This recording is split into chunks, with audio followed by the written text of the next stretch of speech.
I will be study about fitter trades और trade theory इन semester 3। कहने का मतलब ये है बाबू कि अब हम लोग जो है कुछ महत्वपूर्ण क्वेश्चन देखेंगे सेमेस्टर 3 का। किसका?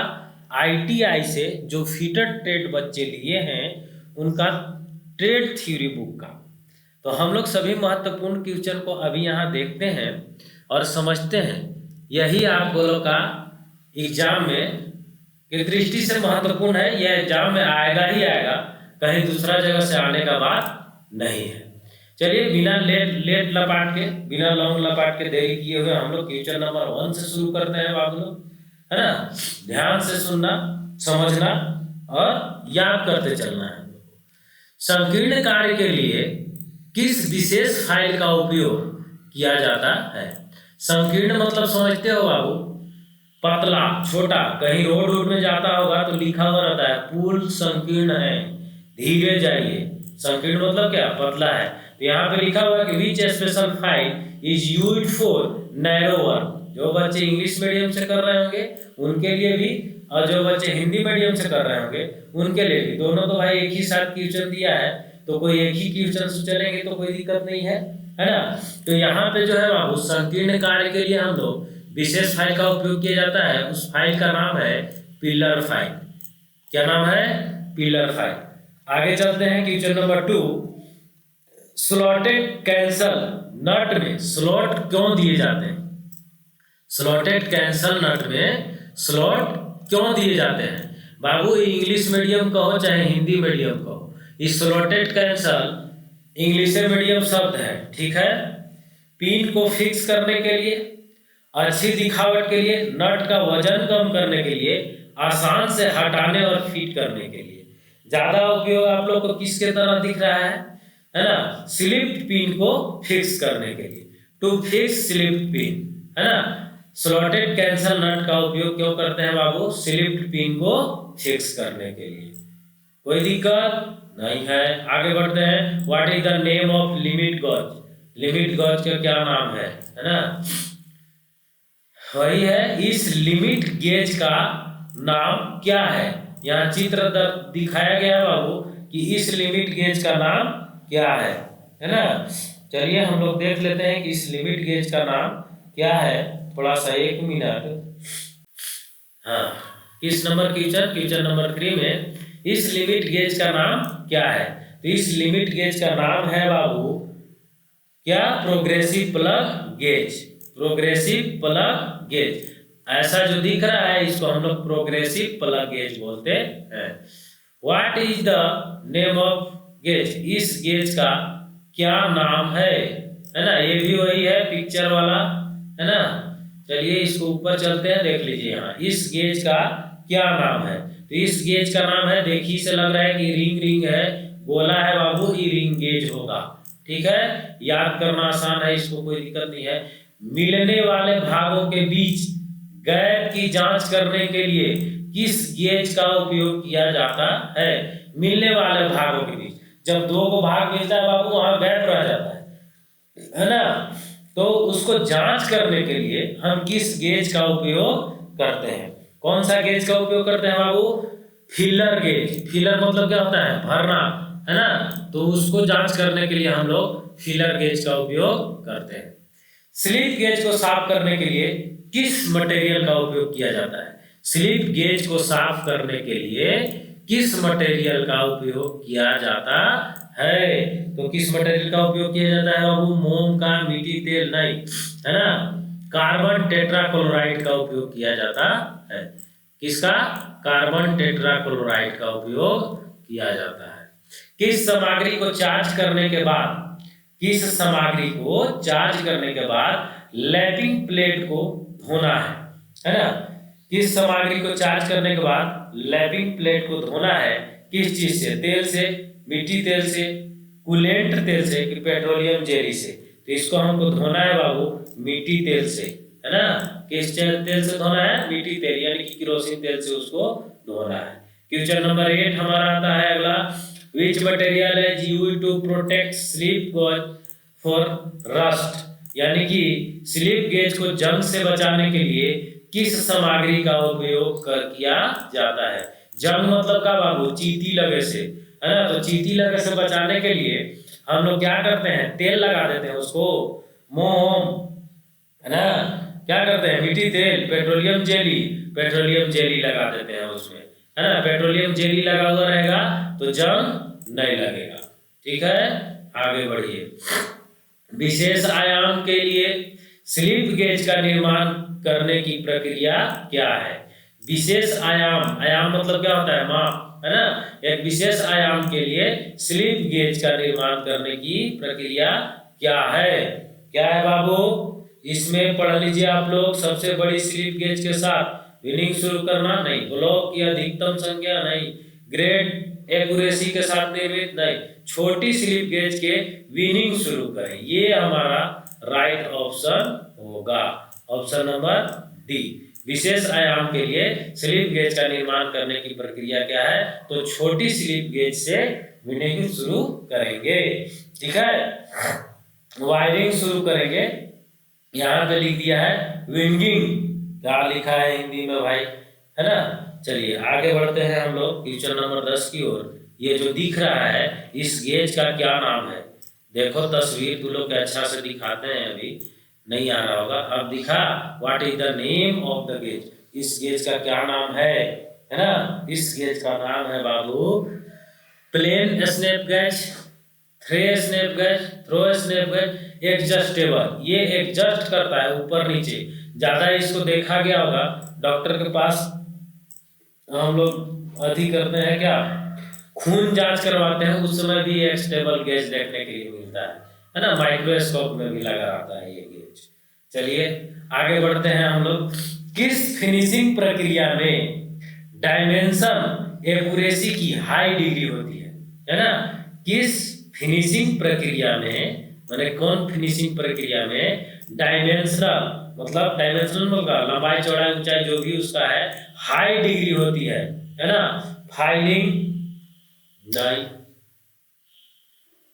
टर्निंग नहीं, ग्राइंडिंग, लैपिंग, ये हमारा सही ऑप्शन होगा लैपिंग। क्या है बाबू, लैपिंग में जो है हम लोग को डायमेंशनल एक्यूरेसी हाई डिग्री होना चाहिए।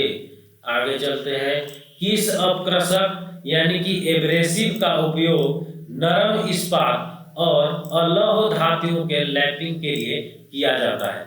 अलौह मतलब है जैसे कि लकड़ी वगैरह हो गया या कोई दूसरा प्लास्टिक वगैरह, लोहा नहीं है ना। अलौह धातुओं के लैपिंग के लिए किया जाता है। किस अपकृशक का, देखिए यहाँ सिलिकॉन कार्बाइड, हीरा, boron, boron carbide, fuse alumina, किसका प्रयोग किया जाता है बाबू, फ्यूज एल्यूमिना का प्रयोग किया जाता है ना।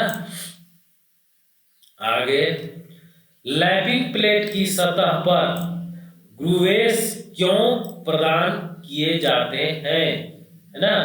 तो लैपिंग प्लेट की सतह पर ग्रूवेस क्यों प्रदान किए जाते हैं, क्यों प्रदान किए जाते हैं।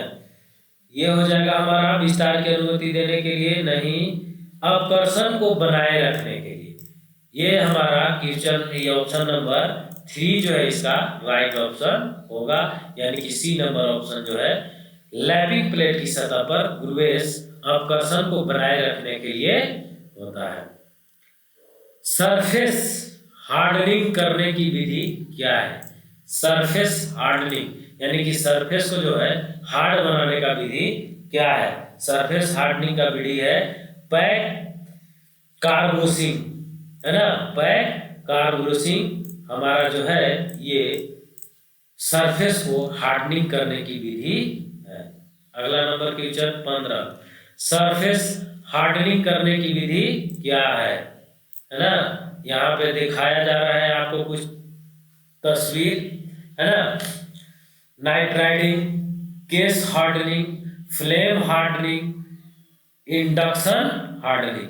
क्या करेंगे बाबू सरफेस हार्डनिंग को करने के लिए, इसमें हम लोग करेंगे फ्लेम हार्डनिंग, है ना। ये जो तस्वीर दिखाया गया है इसमें फ्लेम हार्डनिंग का तस्वीर है। ठीक है, आगे बढ़ते हैं क्वेश्चन नंबर 16, 400 डिग्री से नीचे के तापमान पर कठोरीकृत स्टील को पुनः गर्म करके फिर ठंडा करने के लिए किया गया ऊष्मा उपचार प्रक्रिया का नाम क्या है। यानी कि किसी भी स्टील को आप 400 डिग्री तापमान पर गर्म कर देंगे और फिर उसको ठंडा कर देंगे, तो इस उपचार प्रक्रिया को क्या कहेंगे, है ना। क्या कहेंगे इस प्रक्रिया को हम लोग? इस प्रक्रिया को कहेंगे हार्ड एंड टेम्परिंग कहते हैं, है ना। इसको हम लोग टेम्परिंग कहते हैं। 400 डिग्री के नीचे के तापमान पर कठोरीकृत स्टील को पुनः गर्म करके फिर ठंडा करने की क्या गया ऊष्मा प्रचार की प्रक्रिया को क्या कहते हैं? तो इसको कहते हैं हम लोग टेम्परिंग। क्या कहते हैं? टेम्परिंग, है ना, टेम्परिंग कहते हैं।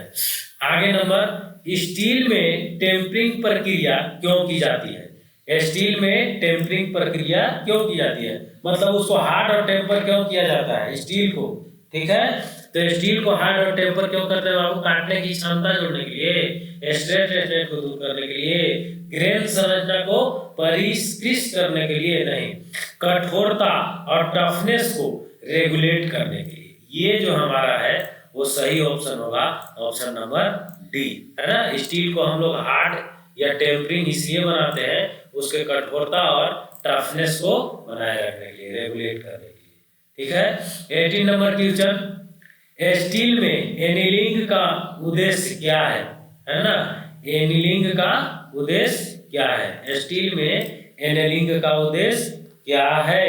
तो इसमें काटने की क्षमता जोड़ने के लिए नहीं, ऊपर में आ जाते हैं धीरे धीरे घिसने के प्रतिरोध को बनाने के लिए। सी नंबर इसका होगा बाबू, आंतरिक स्ट्रेस को दूर करने के लिए, है ना। उसको टेम्परिंग कर देंगे तो अंदर वो स्ट्रेस नहीं होगा, हाँ, है ना, आंतरिक स्ट्रेस को दूर करने के लिए। सी नंबर ही इसका राइट ऑप्शन है, आंतरिक स्ट्रेस को दूर करने के लिए।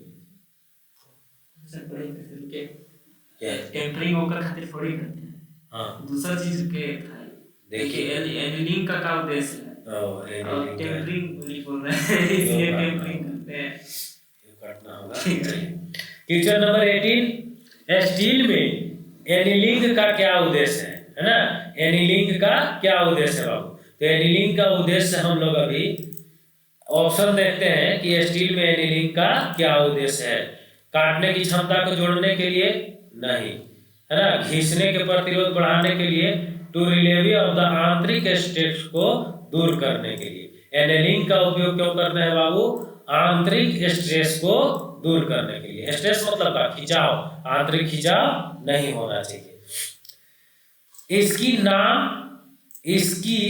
का नाम क्या है मैंने इसकी क्या नाम है बाबू? ये दिया हुआ है इसमें, इसकी का नाम क्या है, मतलब इस बटन का क्या नाम है, ये दिया हुआ है। इस की का नाम क्या है? What is the name of the key, है ना, इंग्लिश पढ़ोगे क्लियर हो जाएगा।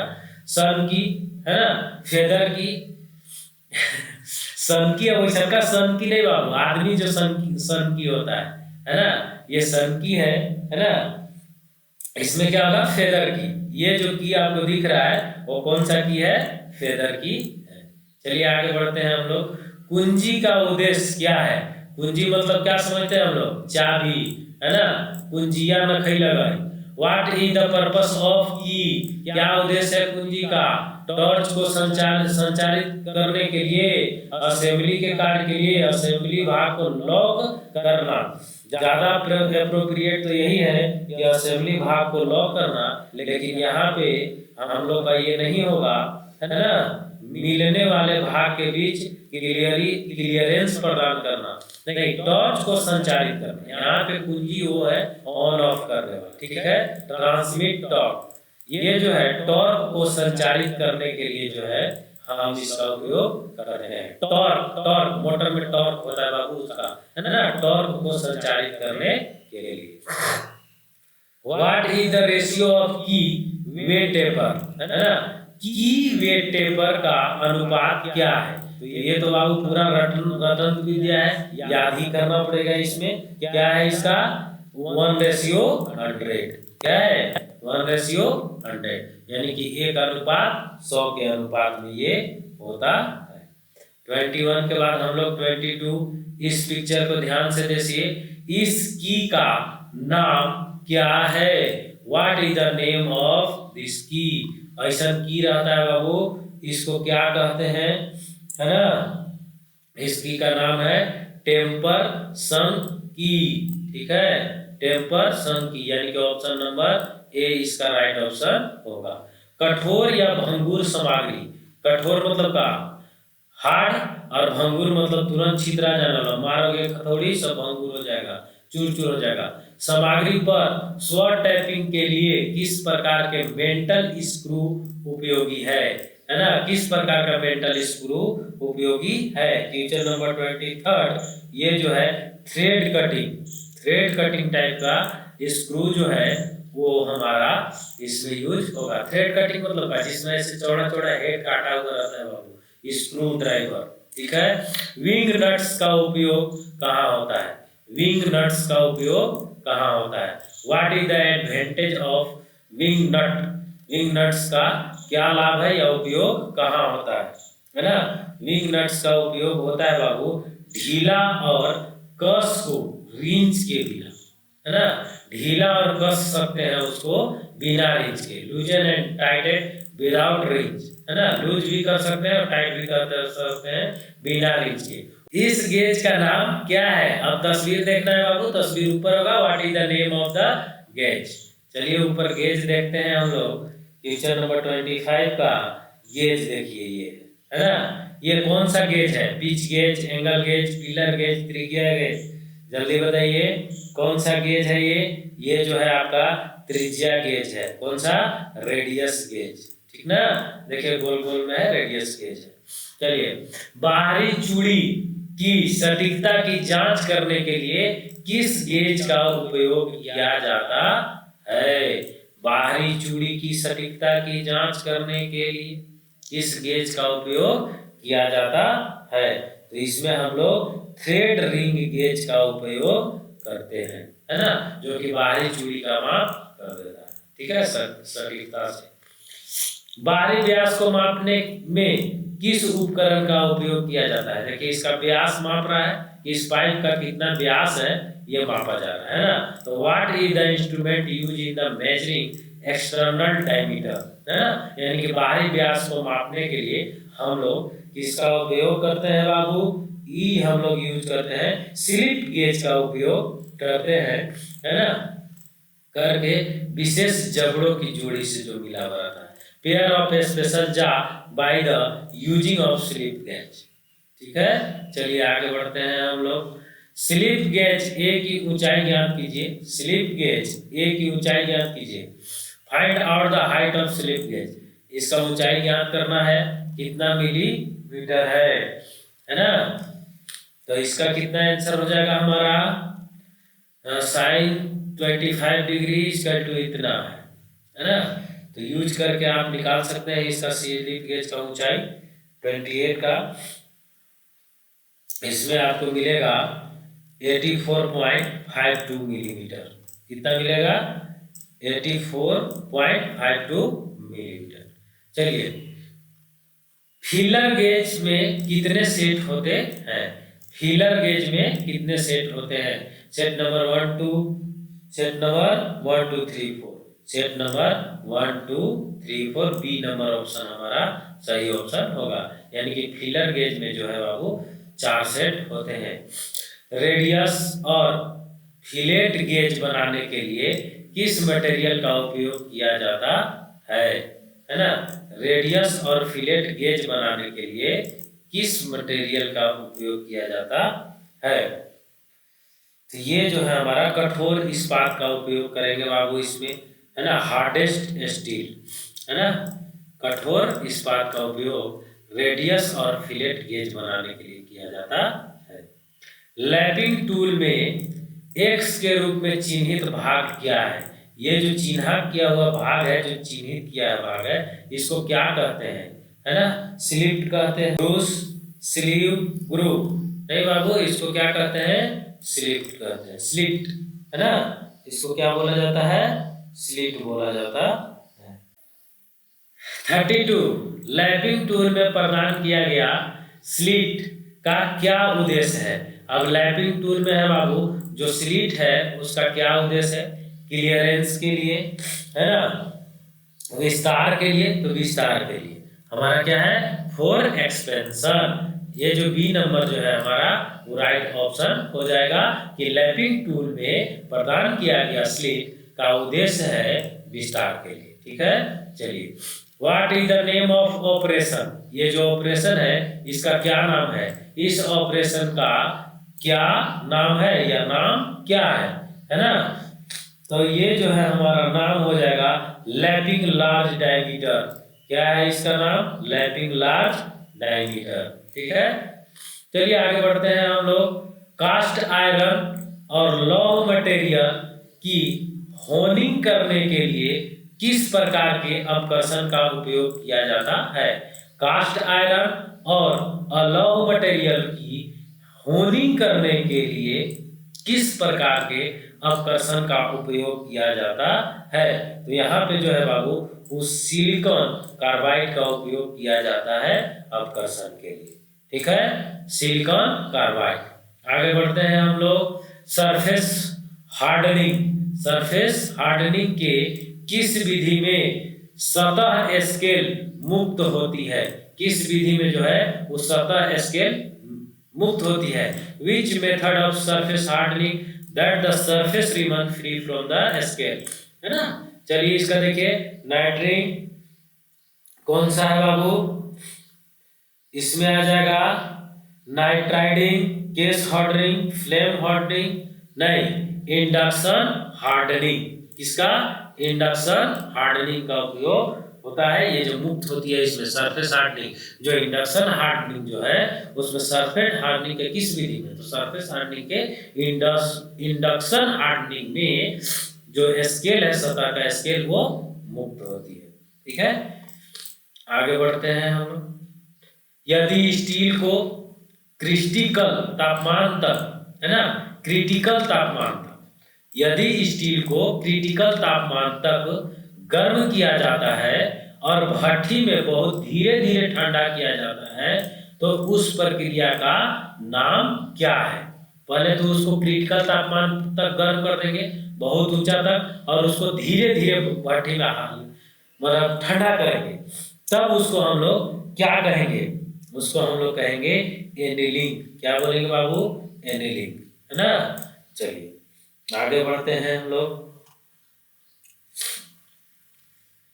Question number 37। स्टील घटक की संरचना को परिष्कृत करने की प्रक्रिया क्या है? स्टील घटक की संरचना को परिष्कृत करने की प्रक्रिया क्या कहलाता है? तो ये कहलाएगा आपको नॉर्मलाइजिंग। क्या कहलाएगा बाबू? नॉर्मलाइजिंग, है ना? नॉर्मलाइजिंग कहलाता है स्टील घटक की संरचना को परिष्कृत करना, है ना? नॉर्मलाइजिंग। 38 नंबर। गर्म स्लॉट बाथ में कौन सा सरफेस हार्डनिंग की विधि की जाती है? कौन सा? गर्म स्लॉट बाथ में कौन सा सरफेस हार्डनिंग की विधि की जाती है? तो इसमें हम लोग का जो है बाबू वो हो जाएगा लिक्विड कार्बोसिंग, है ना? लिक्विड कार्बोरेसिंग किया जाता है, यानी कि option number D. Option number D.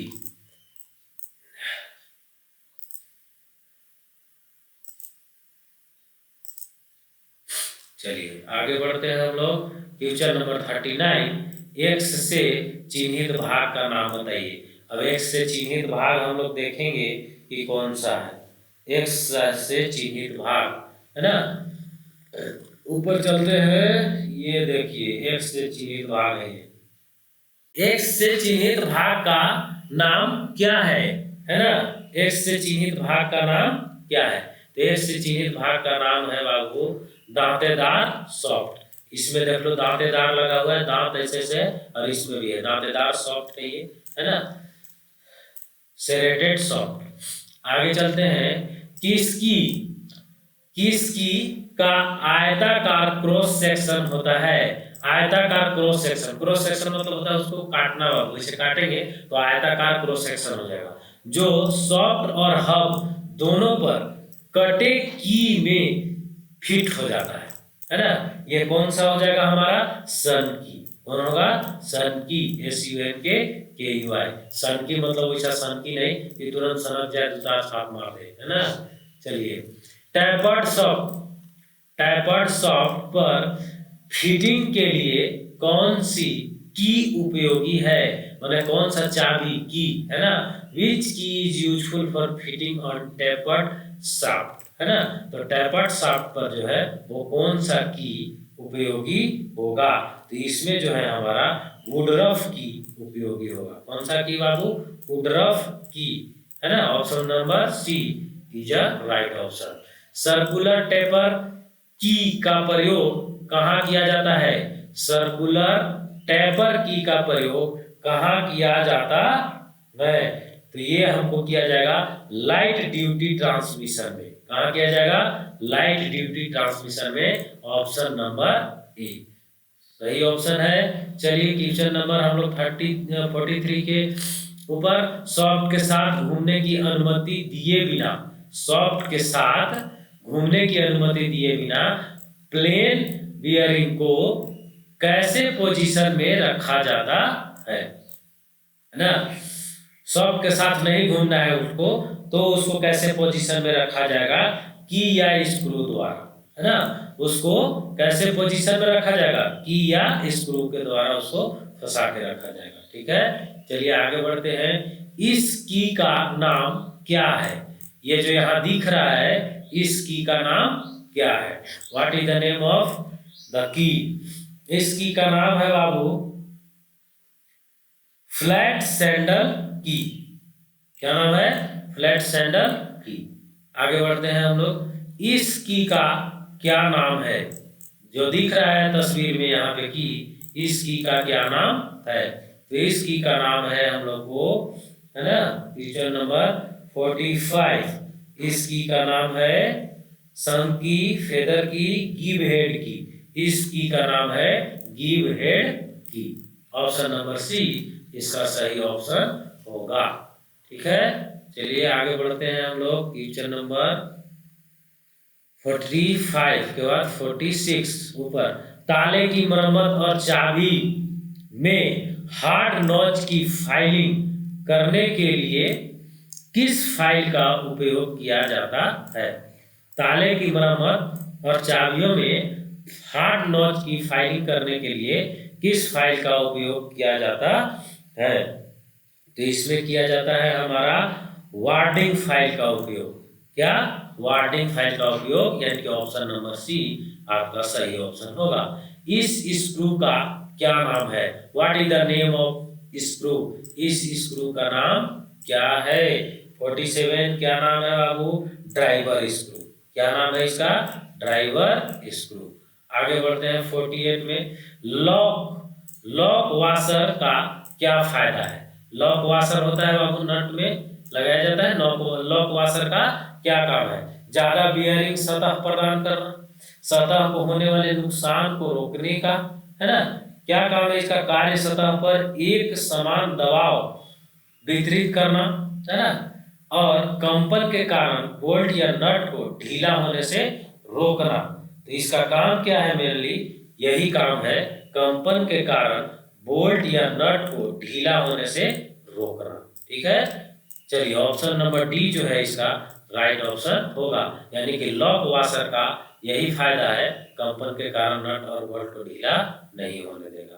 Question number 49, इस स्क्रू ड्राइवर का नाम क्या है। ये जो स्क्रू ड्राइवर आपको दिख रहा है इसका नाम क्या है, इसका नाम है ऑफसेट स्क्रू ड्राइवर। इसका नाम क्या है बाबू, ऑफसेट स्क्रू ड्राइवर। ये तो देख के नाम केवल बोलना है, तो नाम में कुछ करना नहीं है, समझने वाली बात देखना है और मानना है। इस लॉकिंग डिवाइस का क्या नाम है, इस लॉकिंग डिवाइस का क्या नाम है, what is the name of the locking device. Question number 50 हम लोग देखते हैं कि इसका क्या है, tap washer, locking washer, spring washer. ये क्या है बाबू, स्प्रिंग वाशर है।